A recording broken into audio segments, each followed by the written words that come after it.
Hey guys, what's up? This is Matt Lane, and this episode is the first of the many that I'm going to be doing on how to specifically handle all the Bloodborne bosses. So, kind of a walkthrough, a tips and tricks of how to handle each of them. Today being the first one, today being the Cleric Beast, and I will go through in each and every one of these from the Bloodborne game, not only the storyline required, but the optional as well. So if it is a boss on Bloodborne, it will be covered at some point in time. For disclosure, I'm going to be talking about these bosses in a way as if you should already understand the basics of the game.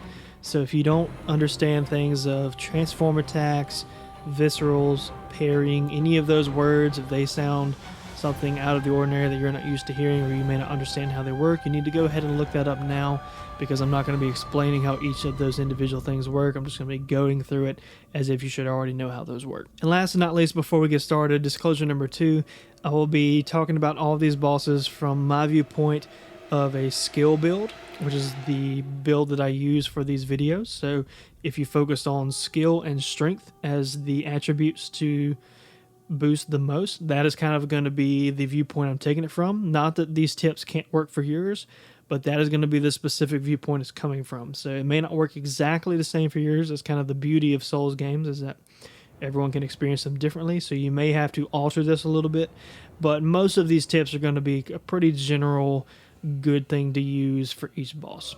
So without further ado, let's go ahead and get started. One of the first things you want to do with any boss, not only the Cleric Beast, but moving forward in Souls games as a whole, if you're not used to it, is to prepare for the boss before you get in here. Now, this is not always an easy thing, because sometimes you don't know when one is approaching, but if you do know that it's about to be a boss, it's always a good idea to go ahead and just figure out what your game plan is. In this specific case, this enemy, known as the Cleric Beast, is weak to anything fire.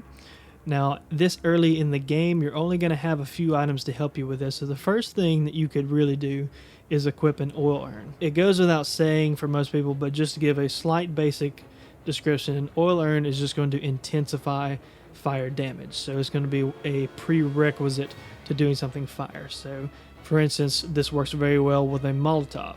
And what you would want to do is use the oil urn first, and then follow up with a Molotov. And what it does, simply put, is just amplifies the fire damage that was already existing in the first place. Now, it should be worth noting that each oil urn will only work with the first fire damage done with it. So if you use a Molotov, if you want to do the double damage again, you will have to use another oil urn. Or if you were using, later on in the gameplay, if you were using a fire weapon, you would only get one hit with that oil urn effect, and then you would have to apply another one. Any other hits after that are just going to be the regular fire damage. The first thing you want to do with Cleric Beast is go ahead and lock on, and specifically move the cursor up to where it locks onto his head. You want to target his head because specifically it allows for a visceral. So once it takes enough damage, he will fall to the ground, it'll make the sound, he'll hit his knees, and you'll be able to get a visceral attack to do a lot of damage. There are multiple ways you can do this, for instance, doing the oil urn Molotov combo, or just using your sidearm to shoot him in the head enough times to where he finally falls down.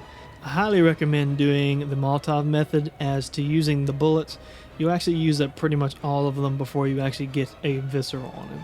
The next big thing to be aware of with this specific boss, as most Souls players are already fully aware of, that really sometimes camera is going to be a bigger enemy than the actual enemy on the screen. And that is definitely the case with the Cleric Beast. This is a very tough boss fight at times, not because the enemy is hard, but because it's really hard to see what the heck is going on. But even though this area is a very narrow strip, it is also a very long strip. So as long as you keep your head on your shoulders and just get out of dodge when you can't get the camera to work in your favor, you'll be fine. As with many bosses in this game, just keeping your calm and just making sure to think clearly is one of the best things you can do.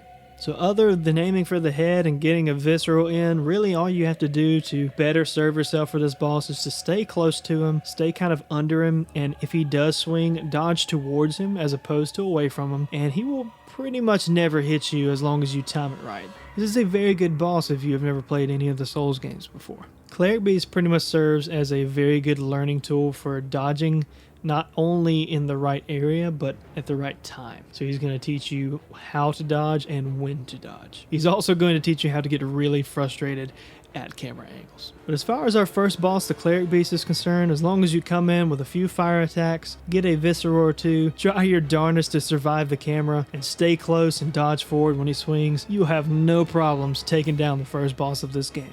But guys, that is it for this video.